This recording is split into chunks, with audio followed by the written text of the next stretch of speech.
ফেসবুকে একটি মাত্র বাক্য, আর তাতেই যেন কাঁপছে পুরো নেট দুনিয়া। কুমিল্লার সংসদ সদস্য ও এনসিপি নেতা হাসনাত আব্দুল্লাহর একটি স্ট্যাটাস এখন সামাজিক যোগাযোগ মাধ্যমের talk of the country.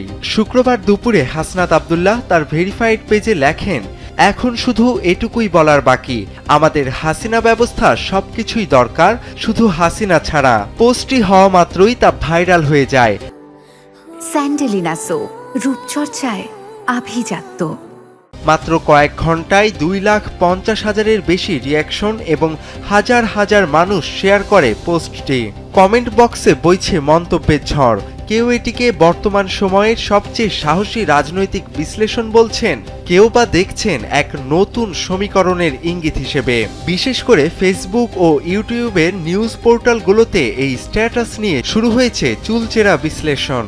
Hasina ব্যবস্থা বলতে তিনি কি বোঝাতে চেয়েছেন তা নিয়ে নেটিজেনদের মধ্যে চলছে তুমুল বিতর্ক। তবে রাজনৈতিক অঙ্গনে কোনো আনুষ্ঠানিক প্রতিক্রিয়া না এলেও ভার্চুয়াল জগতে হাসনাত আব্দুল্লাহর এই একটি বাক্যই এখন ট্রেন্ডিংয়ের শীর্ষে রয়েছে।